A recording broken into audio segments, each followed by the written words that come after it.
Good morning boys and girls. आप लोग कैसे हैं भाई? ठीक चल रही है पढ़ाई आपकी? ध्यान दीजिए। आज हम एक नया बिंदु प्रारंभ कर रहे हैं जिसका नाम है कृषि पंचांग, एग्रीकल्चर कैलेंडर।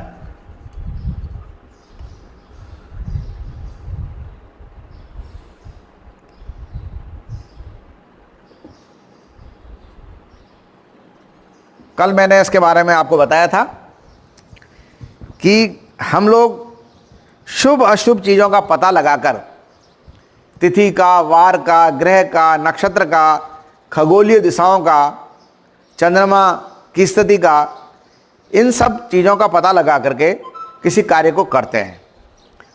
घर से बाहर निकलते हैं तो ऐसा माना जाता है कि ऐसा कुछ लोग, पुराने लोग हैं, वो इस चीज़ में विश्वास करते हैं कि शगुन देख के जाएं। हमारे यहाँ पे अक्षय तृतीया का पर्व चलता है जो अभी बीत गया है, आप लोगों को ध्यान है। हाल ही अमावस्या होती है। ये जो अवसर है इस पर किसान लोग शगुन देखते हैं। शगुन क्या देखते हैं कि आने वाला जो वर्ष है वो कृषि की दृष्टि से हमारे लिए किस प्रकार से उपयोगी रहेगा। आदिकाल से इन चीज़ों का महत्व रहा है और एग्रीकल्चर भी इन चीज़ों में थोड़ा समर्थन करता है। इस बात का समर्थन करता है कि चंद्रमा की कलाएं, चंद्र पक्ष जो होते हैं, दो पक्ष होते हैं, एक शुक्ल पक्ष होता है, एक कृष्ण पक्ष होता है। इसमें जो चंद्रमा की गति है वो, और खगोलीय पिंड है उनकी गति, ग्रहों की, नक्षत्रों की, इन सब की गति है, इसका फसलों पर प्रभाव पड़ता है। आप लोगों को लगेगा कि इसका मतलब हमारे जो पूर्वज थे, दादा परदादा थे, वो जो कहते थे वो बात सही थी। हम सही गलत को सिद्ध करने के लिए यहाँ नहीं उपस्थित हुए हैं। हम इस बात को बताते हैं कि इसका महत्व एग्रीकल्चरल पॉइंट ऑफ व्यू से भी है। कृषि पंचांग ये कहता है कि जो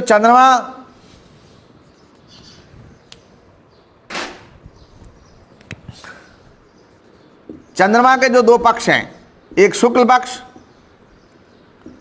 और एक कृष्ण पक्ष, है ना। आप बोलते हो कि अंधियारा, एक होता है चांदना पक्ष बोलते हैं, शुक्ल पक्ष, एक होता है कृष्ण पक्ष। और आप ये भी जानते हो ग्रहों की दशाओं के आधार पे कि चंद्रमा कहाँ होता है? सूर्य और पृथ्वी के बीच इसकी स्थिति है। सूर्य और पृथ्वी के बीच चंद्रमा की स्थिति है। जो शुक्ल पक्ष है, जिसको आप उजाला पक्ष बोलते हो, है ना, तो इसमें क्या होता है कि चंद्रमा, जो ये शुक्ल पक्ष एक जो प्रतिपदा है वहां से शुरू होगा और पूर्णिमा पे समाप्त हो जाएगा। और कृष्ण पक्ष है, ये प्रतिपदा से शुरू होगा और अमावस्या पे समाप्त हो जाएगा। ये चीजें तो आप लोग जानते हो, इसमें तो कोई ज्यादा बताने की बात नहीं है।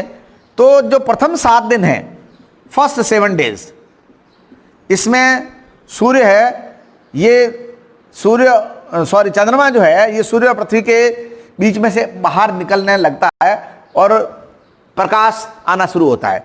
और आगे वाले जो 7 डेज हैं, जो 8 दिन है, 15 दिन कुल होगा ना, तो आगे वाले जो 8 डेज हैं इसमें ये पूर्ण रूप से बाहर आ जाएगा और पूरा का पूरा आपको प्रकाश दिखाई देगा। ये रहा आपका कौन सा? शुक्ल पक्ष। ठीक है। अब मैं कृष्ण पक्ष को ले रहा हूं। इसमें जो चंद्रमा है बिल्कुल इसका उल्टा होता है। ये प्रतिपदा से लेकर के सप्तमी तक सूर्य होता है, चंद्रमा होता है, ये सूर्य पृथ्वी से हटने लगता है और अंधकार शुरू होता है। और ये आगे वाले 8 दिन हैं, इसमें ये बिल्कुल अदृश्य हो जाएगा, पूर्ण अंधकार हो जाएगा। अमावस्या के दिन तो वैसे ही आपको चंद्रमा दिखाई ही नहीं देता है। ये दोनों बातें आपको पक्ष के आधार पर मैंने बताई। अब ऐसा माना जाता है कि चंद्रमा जल को अपनी ओर आकर्षित करता है। This is very important thing, जो हम अब हमारे जो पूर्वज या हमारे जो दादा परदादा इन चीजों को सगुन को समझ करके, वो आपको मैंने कल बताया था, जैसे बिछुड़ा है, जैसे पंचक है, या भद्रा है, या पता नहीं क्या क्या जो नक्षत्र हैं, इन नक्षत्रों को देख करके किस नक्षत्र में कौन सा शुभ कार्य किया जाए, तो शुभ अशुभ का उनको ज्ञान था। और इस शुभ अशुभ के ज्ञान के पीछे जो अवधारणा है, वो अवधारणा ये है कि चंद्रमा जल को अपनी ओर आकर्षित करता है। चंद्रमा जल को अपनी ओर आकर्षित करता है। This is very important factor. ये हमारे कृषि विज्ञान के लिए बहुत ही महत्वपूर्ण बिंदु है, जिसको आप याद रखिए कि चंद्रमा जल को अपनी ओर आकर्षित करता है। इसका मतलब क्या हुआ कि वायुमंडल में नमी बनी रहेगी। नमी को बनाए रखना, वायुमंडल में नमी को बनाए रखता है। और मैंने आपको बताया कि जो शुक्ल पक्ष है उसमें चंद्रमा आपको दृष्टिगत रहता है। शुक्ल पक्ष में चंद्रमा आपको दृश्य रहता है, दिखाई देता है। और जो कृष्ण पक्ष है, इसके अंदर चंद्रमा आपको अदृश्य सा होता है, या अदृश्य नहीं भी होता है, तो अदृश्य होने की दिशा में धीरे धीरे चलता है। प्रतिपदा से लेकर के अमावस्या तक अदृश्य होने की दिशा में चलता है। और शुक्ल पक्ष में प्रतिपदा से लेकर पूर्णिमा तक दृश्य होने की दिशा में चलता है। पूर्णिमा को चंद्रमा पूरा दिखाई देता है। पूर्णिमा के चंद्रमा को हम क्या बोलते हैं? राका, पूरा दिखाई देता है आपको। तो चंद्रमा के दिन यदि देखा जाए तो जल को सर्वाधिक आकर्षित करेगा चंद्रमा अपनी ओर, और बहुत ज्यादा नमी रहेगी। तो इसलिए ऐसा माना जाता है कि अधिक नमी, जरूरत से ज्यादा नमी, अधिक नमी पर कीट प्रकोप के बने रहने का चांस रहता है। कीट प्रकोप की संभावना रहती है। इसलिए हमारे को कटाई पूर्णिमा के समय नहीं करनी चाहिए। देखिए आया बिंदु, मतलब तिथि देखी जाती है, वार देखा जाता है, नक्षत्र देखा जाता है, और चंद्रमा की स्थिति को देखा जाता है। इस स्थिति के आधार पे हम लोगों को कब कौन सा कार्य करना है, कौन सी शस्य क्रिया कब करनी है, कौन सी कृषि क्रिया कब करनी है, यह ध्यान रखा जाता है। शस्य क्रियाओं के करने की तिथि, वार, नक्षत्र तथा खगोलीय दिशा, बेटा समझ लीजिए, खगोलीय दशाएं, ये बहुत ही जरूरी है। तो हम लोग आ गए हमारे बिंदु पे। हमारे पूर्वज या हमारे जो पुराने इतिहास हैं, वो जो कह रहे हैं, वो इसलिए कह रहे हैं कि शस्य क्रियाओं के करने की तिथियां, शस्य क्रियाओं के करने का वार, उसका नक्षत्र, उसकी खगोलीय दिशा, खगोलीय दिशा का मतलब चंद्रमा की स्थिति।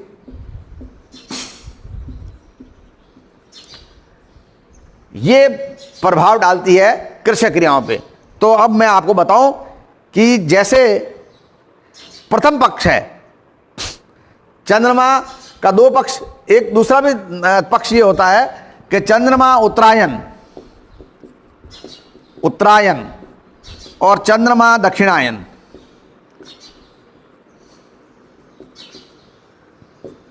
आप देखिए कब होता है। उत्तरायण का मतलब हमारा होता है, हम लोग 14 जनवरी के बाद का समय उत्तरायण मानते हैं। कौन सा समय? 14 जनवरी के बाद का समय।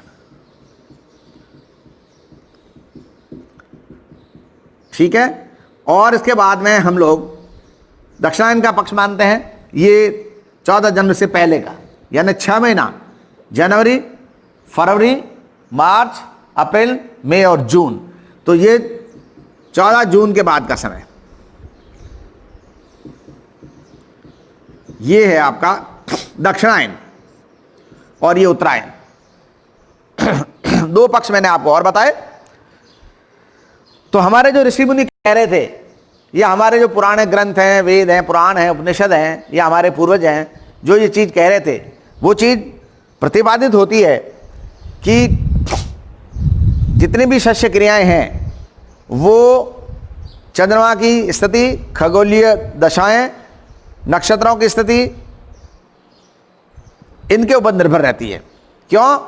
क्योंकि जैसा कि मैंने अभी बताया आपको कि चंद्रमा जल को अपनी ओर आकर्षित करता है और जिससे वायुमंडल में नमी बनी रहती है, और अधिक नमी, एकदम अधिक नमी होती है, इसमें कीट का प्रकोप होता है, और इस समय हमारे को कटाई नहीं करनी चाहिए। अब इसका उल्टा चले हम कि अमावस्या के दिन सबसे कम नमी होगी, वायुमंडल में सबसे कम नमी होगी, तो कटाई कब करनी चाहिए? कटाई करनी चाहिए अमावस्या के आसपास या अमावस्या के बाद। अमावस्या के बाद नहीं, अमावस्या से तक, यानी कि जो दूसरा पक्ष है, कौन सा? कृष्ण पक्ष का प्रतिपदा से सप्तमी, दो पक्ष बताए मैंने, प्रतिपदा से सप्तमी और अष्टमी से अमावस्या, यहां पे आपको कटाई करनी चाहिए, और प्रतिपदा से सप्तमी तक जो है इसकी दूसरा काम करना चाहिए कटाई से संबंधित। और ये जो था प्रतिपदा से पूर्णिमा वाला, ये प्रतिपदा से सप्तमी और अष्टमी से पूर्णिमा, यहां पर आपको बुआई का काम करना चाहिए। ये बुआई के लिए समय है। तो हर महीने ये चीजें होती है, हर महीने प्रतिपदा आती है, हर महीने पूर्णिमा आती है, हर महीने अमावस्या का होता है। तो ये सारी तिथियों का ज्ञान रख करके, इन सब तिथियों का ज्ञान रख करके, और उसके बाद भी इस चीज का ध्यान रखें कि कब सर्वाधिक नमी होगी, कब सर्वाधिक शुष्कता रहेगी, इस सब को चीज में रखते हुए हम हमारी शस्य क्रियाओं का निर्धारण करेंगे। अंडरस्टैंड? तो अब जैसे आपको जिमीकंद है, आलू है, प्याज है, अरबी है, ये सारी भूमिगत फसलें हैं। भूमिगत फसलों का, इनका चयन आपको कब करना है? ये अंधियारा पक्ष जो होता है, अमावस्या वाला पक्ष होता है, ये जो कृष्ण पक्ष है, इसमें इसकी बुआई करनी चाहिए। और शुक्ल पक्ष है, इसके अंदर आपको पत्तेदार सब्जियां तथा जिन पौधों में कायिक वृद्धि ज्यादा होती है, पौधों के कायिक भागों की वृद्धि,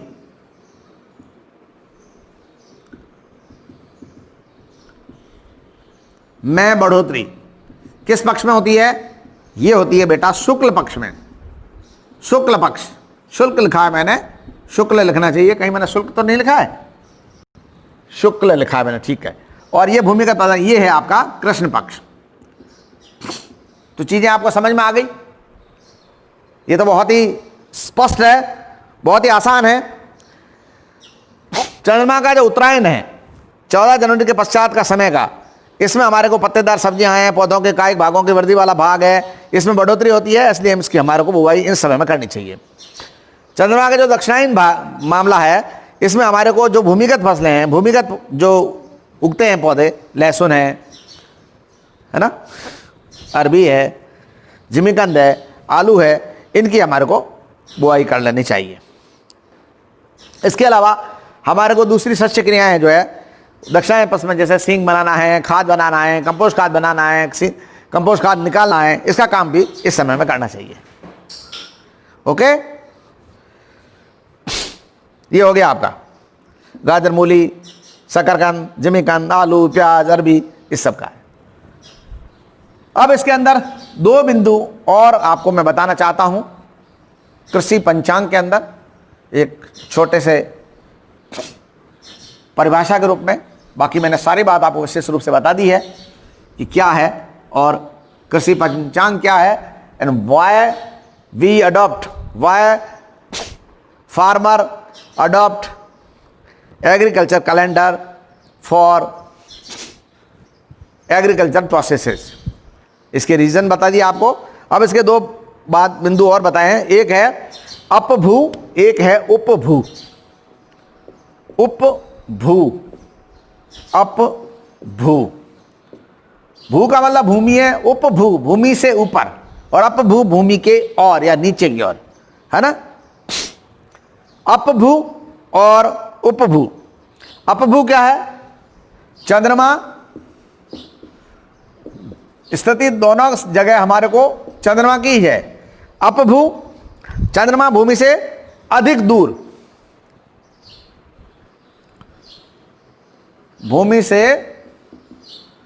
अधिक दूर स्थित होता है, और चंद्रमा भूमि के निकट स्थित होता है। ये दोनों बिंदु बता दिए मैंने आपको। अब कृषि पंचांग के संबंध में आपको कोई प्रॉब्लम हो तो बोलिए, है ना। कृषि पंचांग क्या है, एक तो इसके ऊपर पैसा दे दीजिए। फिर कृषि पंचांग के अंदर आपने बताई कि जो खगोलीय दशाएं वगैरह जो बताई है, नक्षत्रों की दशाएं बताई है, शुभ अशुभ तिथि वार, इसकी सब दशाएं बताइए। उसके बाद चंद्रमा के दो पक्ष बता दीजिए, शुक्ल पक्ष, कृष्ण पक्ष। इसके बाद में इसमें चंद्रमा जो जल को आकर्षित करता है उसकी दशा क्या रहती है, ये बता दीजिए। और फिर आप उत्तरायण और दक्षिणायन की स्थिति दिखा दीजिए, और उसके बाद में आप दिखा दीजिए कि कौन सी कृषि क्रियाएं किस अवधि में करनी चाहिए। कटाई बुवाई कब करनी चाहिए, निराई गुड़ाई कब करनी चाहिए, बुवाई कब करनी चाहिए, कटाई कब करनी चाहिए, निराई गुड़ाई कब करनी चाहिए, खाद कब बनाना चाहिए, खाद कब निकालना चाहिए, ये सारा का सारा महत्व जो है कृषि पंचांग द्वारा दर्शाया जाता है। तो okay, regarding agriculture calendar. Now next topic है, वो है आपका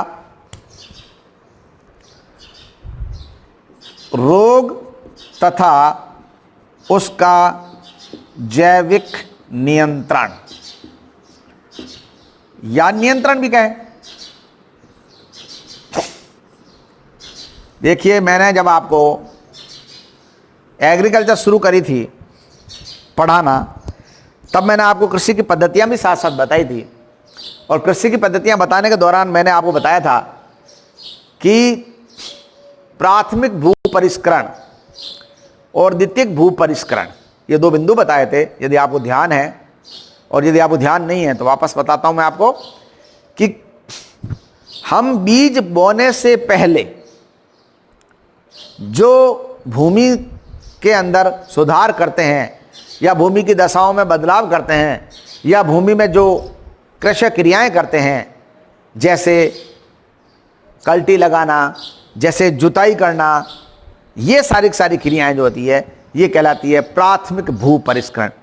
before sowing of the seeds and after sowing the seeds, जो हम क्रियाएं करते हैं, जैसे मिट्टी लगाना, नराई करना, गुड़ाई करना, खरपतवार हटाना, खाद देना, सिंचाई करना, उसके बाद में कटाई करना, पौधे को सीधा खड़ा करना, ये सारी बातें। और हम पौधे के अंदर जितने भी रोग लगे हैं, उस रोग का नियंत्रण करते हैं, उसके लिए विंटरिंग कर रहे हैं, या हम पेस्टिसाइड्स का प्रयोग कर रहे हैं, ये सारी सारी क्रियाएं जो आती है वो आती है द्वितीयक भू परिष्करण में। तो रोग का ध्यान भी हमारे को रखना है। ये हमारे को फसल को बहुत ज़्यादा प्रभावित करता है, हमारा उत्पादन घटाता है। इसलिए जैसे ही आपको रोग लक्षण दिखे किसी प्रकार के, उसको आप आइडेंटिफाई कीजिए। आइडेंटिफाई करके सबसे पहले इसका ग्रुपिज्म कीजिए कि which kind of this disease is, whether it is insect disease और it is fungal disease, bacterial, viral और न्यूट्रिशनल वैल्यू वाली। किसी पोषक तत्व की कमी से भी कोई बीमारी हो गई है, पौधे ने रोग ग्रस्त दिखाया, अपने आप को रोग प्रभाव दिखाया है, तो वो भी आपको देखना है। और तदनुसार according your identification, according to your detection, आपने रोग को डिसाइड कर लिया कि ये रोग ये है, तो उस रोग का उस प्रकार निदान करना है। हमारे यहाँ पे लगभग 30 to 100% तक रोग पाए जाते हैं, रोगों का होता है, और 26% रोग कीटों द्वारा कीट जनित है। 26% रोग कीट जनित है। हमारी लोकसभा की स्टैंडिंग कमेटी की 13-14 की जो बैठक है उसकी रिपोर्ट, उस रिपोर्ट के अनुसार 57,343 मैट्रिक टन हमारे को पेस्टिसाइड्स की आवश्यकता थी।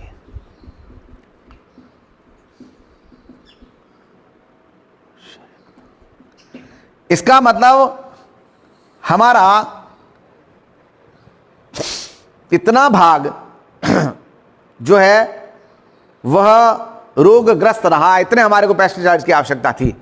इन पेस्टिसाइड्स के द्वारा हमें ये जो रोग है इसका नियंत्रण करना है। तो हमारा पूरा ध्यान केंद्रित होना चाहिए इसके ऊपर कि हमने फसल जो उगाई है वो कहीं हमारे किसी भी रोगजनक द्वारा प्रभावित तो नहीं है, इस पर हमारा ध्यान केंद्रित रहना चाहिए। ठीक है ना। आप पढ़ते हो, पढ़ने के बाद में आपका हम टेस्ट लेते हैं, वो टेस्ट लेकर आप ये अपने आप को साबित करते हो कि क्या हमने पढ़ा है वो हमारे को याद है या नहीं। और यहाँ इस चीज़ को मैं इस तरह से जोड़ता हूँ कि जो हमने उगाया है, जो हमने बोया है, वो ठीक चल रहा है या नहीं। आपको हमने पढ़ाया है, आपने सुना है, आपने सीखा है, आपने लर्न किया है, वो ठीक तरीके से लर्न किया है, ठीक तरीके से सुना है, ठीक तरीके से सुना नहीं है, उसकी जांच ये खेतों में भी किसान करता है। खेतों में आपने फसल बोई है, फसल होने के बाद में आप इसको देखिए, डिटेक्ट कीजिए कि weather it is disease free और इट इज डिजीज इन्फेस्टेड। तो जैसे ही आपको दिखे कि ये डिजीज इन्फेस्टेड है, इसके लिए आप बायोलॉजिकल कंट्रोल या जो भी रोगों का नियंत्रण है उसको करना प्रारंभ कर दीजिए। हम लोग ये जानते हैं, मैंने आपको बताया कि रोग तथा उसका जैविक नियंत्रण। देखिए इस चीज को पहले समझिए, रोग तथा उसका जैविक नियंत्रण। पेस्टिसाइड से यदि आप रोग का नियंत्रण करते हैं तो that is not called as biological control, that is chemical control. समझिए। और यदि आप फ्यूमिगेशन करते हैं या किसी प्रकार का कोई अन्य प्रयोग करते हैं, ताप उपचार वगैरह करते हैं, है ना, बीज उपचार करते हैं या सॉइल ट्रीटमेंट करते हैं, ये सारे के सारे फिजिकल में आएंगे। बायोलॉजिकल से पहले फिजिकल, केमिकल और तीसरा है वो बायोलॉजिकल। फिजिक्स, केमिस्ट्री और बायोलॉजी आप पढ़ते हो। भौतिक विधियों से होने वाला नियंत्रण फिजिकल कंट्रोल और रासायनिक विधियों से होने वाला नियंत्रण केमिकल कंट्रोल और जैविक विधियों से होने वाला नियंत्रण बायोलॉजिकल कंट्रोल। तीनों को समझिए। इसमें हम क्या काम में लेंगे? इसमें हम केमिकल्स काम में लेंगे, इसमें हम भौतिक इक्विपमेंट काम में लेंगे, ताप है, प्रकाश है ना ये। और इसके अंदर हम जीवों का प्रयोग करेंगे, जैविक शक्ति का प्रयोग करेंगे, जीव को जीव के द्वारा मारना, यह है बायोलॉजिकल कंट्रोल। तो हमारे पास कई ऐसे मित्र कीट हैं, लाभदायक कीट हैं, जो हमारे हानिकारक कीटों को नष्ट करते हैं।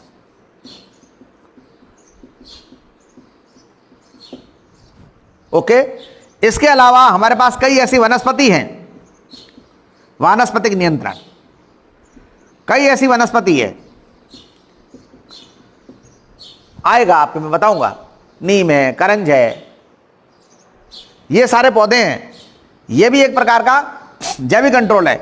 इसके द्वारा यदि हम कीटों का नियंत्रण करें या डिजीज का नियंत्रण करें तो this is also comes under the biological control.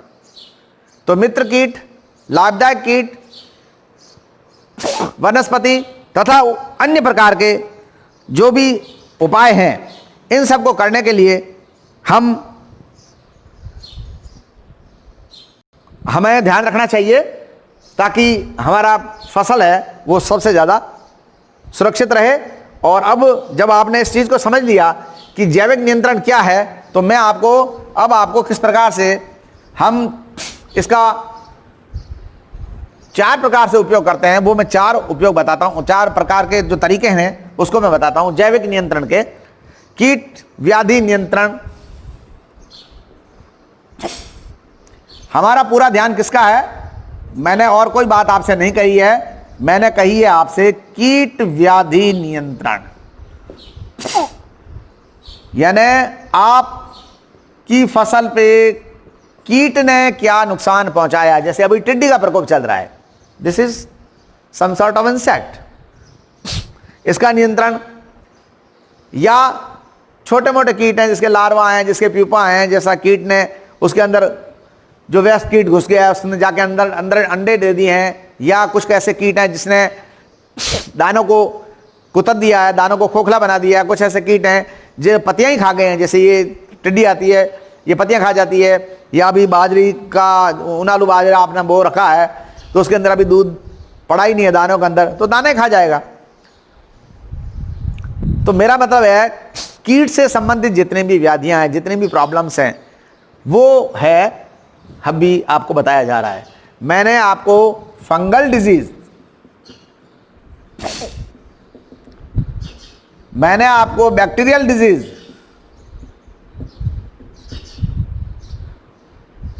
Viral disease and nutritional element disease,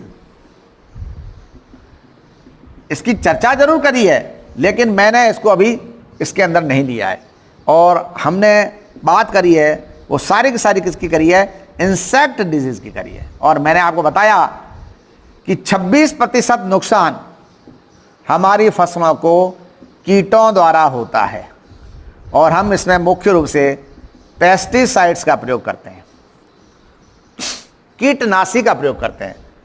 और बेटा आप लोगों को मैंने पढ़ाया है इस पाठ को, उसके पहले दिन से ही मैंने ये बोलना शुरू कर दिया है रोजाना जैविक कृषि, जैविक कृषि, जैविक कृषि।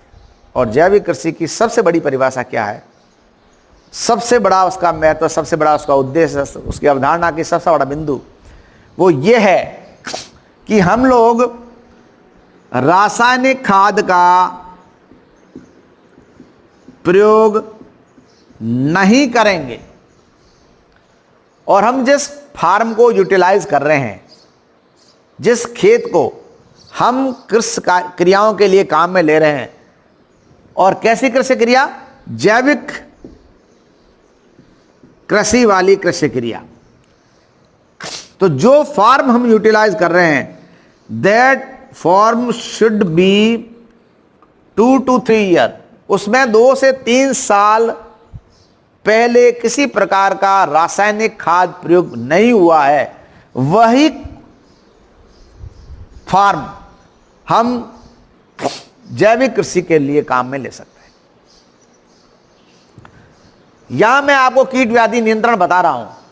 इस कीट व्याधि नियंत्रण में भी मेरा अटेंशन, मेरा जो ध्यान है वो इस चीज पर केंद्रित है कि रासायनिक खाद का प्रयोग लेस एंड लेस हो, कम से कम हो, और हमारा अन्य उपाय है कीट नियंत्रण का वो हो।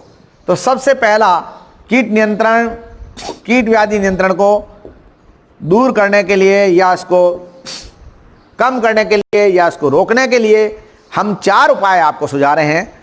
पहला उपाय है वो है सस्य क्रिया नियंत्रण।